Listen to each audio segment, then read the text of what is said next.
राजनीति विज्ञान भाग 2 अध्याय =5 कांग्रेस प्रणाली चुनौतियां व पुनर्स्थापना। महत्वपूर्ण शब्द PUF popular united front, SVD Samyukta Vidhayak Dal, CWC Congress working committee, DMK Dravida Munnetra Kazhagam. Congress system Congress प्रणाली। 1947 में भारत आज़ाद हुआ। आज़ाद भारत में प्रथम आम चुनाव 1952 में किए गए। भारत में एक लोकतांत्रिक देश है, यहाँ बहुदलीय व्यवस्था है। लेकिन भारत में आज़ादी के बाद से अब तक सत्ता में सबसे अधिक समय तक कांग्रेस पार्टी ही रही है। इतने समय तक सत्ता में रहने के कारण इसे कांग्रेस प्रणाली के नाम से भी जाना जाता है। भारत में 8 राष्ट्रीय पार्टी है। 1 भारतीय राष्ट्रीय कांग्रेस, 2 भारतीय जनता पार्टी, 3 बहुजन समाज पार्टी, 4 भारतीय कम्युनिस्ट पार्टी, 5 भारतीय कम्युनिस्ट पार्टी मार्क्सवादी, 6 Rashtravadi Congress, 7 All India Trinamool Congress, 8 National People's Party. Congress के प्रभुत्व का कारण 1 यह आज़ादी के बाद से अब तक की सबसे पुरानी पार्टी और देश की सबसे बड़ी पार्टी है। 2 सबसे मजबूत संगठन, 3 जवाहरलाल नेहरू, राजीव गांधी, इंदिरा प्रियदर्शिनी गांधी जैसे सबसे लोकप्रिय नेता इसमें शामिल थे। 4 आज़ादी की विरासत हासिल थी। 5 इस पार्टी को सभी वर्गों का समर्थन। नेहरू जी की मौत के बाद उत्तराधिकार का संकट। 1964 के मई में जवाहरलाल नेहरू की मृत्यु हो गई। उनकी मृत्यु के बाद उनके राजनीतिक उत्तराधिकारी को लेकर बहस तेज हो गई। ऐसी आशंका होने लगी कि देश टूट जाएगा, देश में सेना का शासन आ जाएगा, देश में लोकतंत्र खत्म हो जाएगा। लाल बहादुर शास्त्री का शासनकाल। कांग्रेस पार्टी के अध्यक्ष के शून्य कामराज थे। जवाहरलाल नेहरू की मृत्यु के बाद लाल बहादुर शास्त्री 1964 से 1966 तक देश के प्रधानमंत्री रहे। शास्त्री जी का 10 जनवरी 1966 को ताशकंद में निधन हो गया। उस समय भारत चीन युद्ध का नुकसान, आर्थिक संकट, सूखा, मानसून की असफलता, पाक से युद्ध जैसी घटनाओं से भारत गुजर रहा था। लाल बहादुर शास्त्री जी के शासनकाल के दौरान आई चुनौतियां। लाल बहादुर शास्त्री 1964 से 1966 तक प्रधानमंत्री रहे। इस अवधि में देश ने 2 चुनौतियों का सामना किया। 1965 का भारत पाकिस्तान युद्ध, खाद्यान्न का संकट, मानसून की असफलता से। इन चुनौतियों से निपटने के लिए शास्त्री जी ने जय जवान जय किसान का नारा दिया। 1965 के युद्ध की समाप्ति के सिलसिले में 1966 में सोवियत संघ के ताशकंद, वर्तमान में उज्बेकिस्तान की राजधानी, में भारत व पाकिस्तान के मध्य ताशकंद समझौता हुआ। ताशकंद समझौते पर भारत की तरफ से लाल बहादुर शास्त्री व पाकिस्तान की तरफ से मोहम्मद अयूब खान ने हस्ताक्षर किए। 1960 दशक को खतरनाक दशक क्यों कहते हैं? 1960 के दशक को खतरनाक दशक कहा जाता है क्योंकि इस समय भारत गरीबी, गैर बराबरी, सांप्रदायिक, क्षेत्रीय विभाजन जैसी समस्याओं से गुजर रहा था। नेहरू जी के उत्तराधिकारी को बड़ी आसानी से चुन लिया गया। मानसून की असफलता से सूखे की स्थिति, 1962 में चीन के साथ युद्ध तथा 1965 में पाकिस्तान के साथ युद्ध। इसीलिए 1960 के दशक को खतरनाक दशक कहा जाता है। शास्त्री जी के बाद उत्तराधिकारी इंदिरा गांधी जी। शास्त्री जी की मृत्यु के बाद मोरारजी देसाई व इंदिरा गांधी के मध्य राजनीतिक उत्तराधिकारी के लिए संघर्ष हुआ व इंदिरा गांधी को प्रधानमंत्री बनाया गया। सिंडिकेट ने इंदिरा गांधी को अनुभवहीन होने के बावजूद प्रधानमंत्री बनाने में समर्थन दिया, यह मानकर वे दिशा निर्देशन के लिए सिंडिकेट पर निर्भर रहेंगी। नेतृत्व के लिए प्रतिस्पर्धा के बावजूद पार्टी में सत्ता का हस्तांतरण बड़े शांतिपूर्ण ढंग से संपन्न हो गया।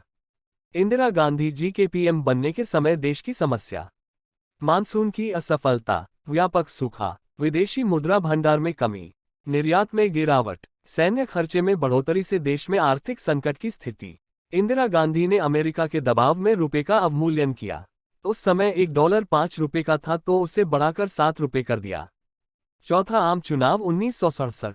देश की खराब स्थिति और अनुभवहीन नेता होने के कारण विपक्षी दलों ने जनता को लामबंद करना शुरू कर दिया। ऐसी स्थिति में अनुभवहीन प्रधानमंत्री का चुनावों का सामना करना भी एक बड़ी चुनौती थी। फरवरी 1967 में लोकसभा और विधानसभा के चुनाव हुए। देश में चुनाव हमेशा की तरह ही आराम से हो गए, पर उनके नतीजों ने सबको चौंका दिया। कांग्रेस को केंद्र और राज्य दोनों जगह ही गहरा धक्का लगा। कांग्रेस किसी तरह से लोकसभा में सरकार बनाने में सफल रही, पर सीटों और मतों की संख्या दोनों में ही भारी गिरावट आई।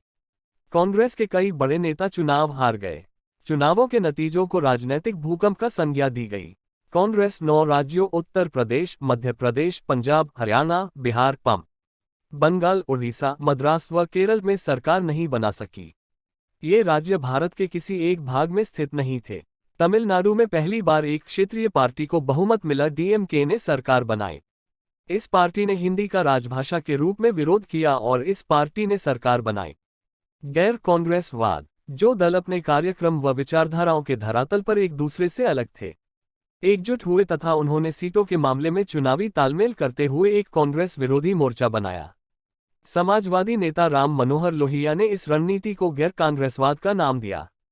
गठबंधन, गठबंधन उस स्थिति को कहते जब दो या दो से ज्यादा पार्टियां साथ में मिलकर सरकार बनती है। ऐसा इसलिए किया जाता है क्योंकि किसी भी पार्टी को बहुमत नहीं मिला होता, यानी कि किसी भी पार्टी को इतनी सीटें नहीं मिली होती कि वह अकेले सरकार बना सके। मल्टी पार्टी कोalition सिस्टम, कई दलों का गठबंधन। 1967 के चुनावों से गठबंधन की घटना सामने आई। पार्टियों को बहुमत नहीं मिला। अनेक गैर कांग्रेसी सरकारों ने मिलकर संयुक्त विधायक दल बनाया। गठबंधन में अलग अलग विचारधाराओं की पार्टी शामिल हुई, जैसे बिहार समाजवादी पीसीपी पार्टी शामिल। दल बदल, जब कोई जनप्रतिनिधि किसी खास दल के चुनाव चिन्ह पर चुनाव जीत जाए व चुनाव जीतने के बाद उस दल को छोड़कर दूसरे दल में शामिल हो जाए तो इसे दल बदल कहते हैं। 1967 के चुनावों के बाद कांग्रेस के एक विधायक हरियाणा गयालाल ने एक पखवाड़े में 3 बार पार्टी बदली, उनके ही नाम पर आयाराम गयाराम का जुमला बना। यह जुमला दल बदल की अवधारणा से संबंधित है। सिंडिकेट, कांग्रेस के भीतर प्रभावशाली व ताकतवर नेताओं के समूह को अनौपचारिक तौर पर सिंडिकेट कहा जाता था। इस समूह के नेताओं का पार्टी के संगठन पर नियंत्रण था।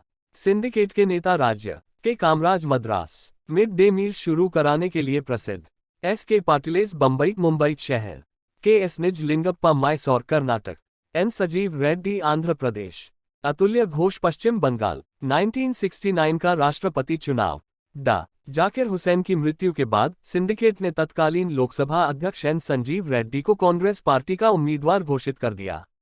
इंदिरा गांधी ने तत्कालीन उपराष्ट्रपति वी. गिरी को स्वतंत्र उम्मीदवार के रूप में राष्ट्रपति पद के लिए नामांकन भरवा दिया। इंदिरा गांधी ने अंतरात्मा की आवाज पर वोट देने के लिए कहा। वी. गिरी चुनाव जीत गए। 1969 में राष्ट्रपति पद के चुनावों के बाद कांग्रेस का विभाजन हो गया। कांग्रेस का विभाजन, सिंडिकेट व इंदिरा गांधी के मध्य बढ़ते मतभेद व राष्ट्रपति चुनाव। 1969 में इंदिरा गांधी समर्थित उम्मीदवार वी. गिरी की जीत व कांग्रेस के आधिकारिक उम्मीदवार एन. संजीव रेड्डी की हार से कांग्रेस को 1969 में कांग्रेस को विभाजन की चुनौती झेलनी पड़ी। कांग्रेस ऑर्गेनाइजेशन व कांग्रेस प्रिक्विजनिस्ट में विभाजित हो गई। कांग्रेस ओ सिंडिकेट समर्थित ग्रुप, कांग्रेस आर इंदिरा गांधी समर्थित ग्रुप। निष्कर्ष, 1971 के चुनावों में इंदिरा गांधी ने अपने जनाधार की खोई हुई जमीन को पुनः प्राप्त करते हुए गरीबी हटाओ के नारे से कांग्रेस को एक बार पुनः स्थापित कर दिया। कांग्रेस के विभाजन के मुख्य कारण, 1969 का राष्ट्रपति चुनाव, बैंकों का राष्ट्रीयकरण तथा प्रिवी पर्स जैसे मुद्दों पर तत्कालीन वित्त मंत्री मोरारजी देसाई से मतभेद, सिंडिकेट व युवा तुर्कों में मतभेद, इंदिरा गांधी की समाजवादी नीतियां, इंदिरा गांधी का कांग्रेस से निष्कासन, इंदिरा गांधी द्वारा सिंडिकेट को महत्व न देना, दक्षिणपंथी व वामपंथी विषय पर कलह। प्रिवी पर्स उत्तर, यह आजादी के बाद भारत में शामिल रजवाड़ों के राजाओं को दिया गया अधिकार थे जिसके तहत उन्हें विशेष भत्ते तथा निजी संपदा रखने का अधिकार दिया था।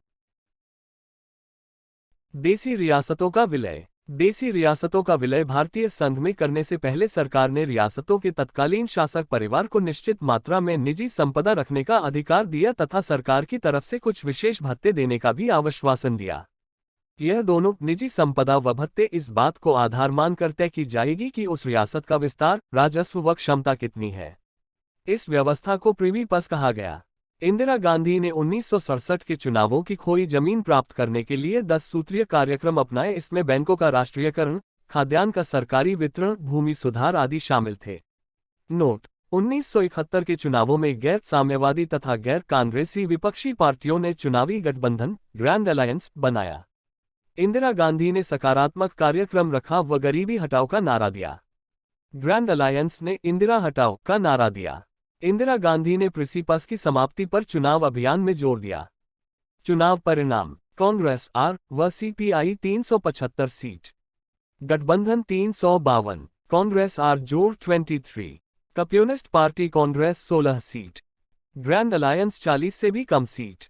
कांग्रेस प्रणाली का पुनर्स्थापन। अब कांग्रेस पूर्णतया अपने सर्वोच्च नेता की लोकप्रियता पर आधारित थी।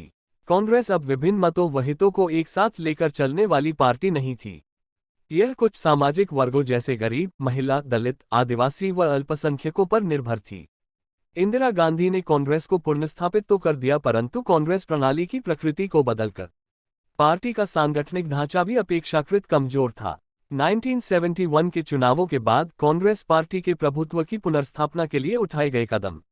श्रीमती गांधी का चमत्कारिक नेतृत्व, समाजवादी नीतियां, गरीबी हटाओ का नारा, कांग्रेस दल पर इंदिरा गांधी की पकड़, वोटों का ध्रुवीकरण, कमजोर विपक्षी दल, पॉलिटिक्स ऑफ गरीबी हटाओ का नारा तथा इससे जुड़ा कार्यक्रम इंदिरा गांधी की राजनीतिक रणनीति थी।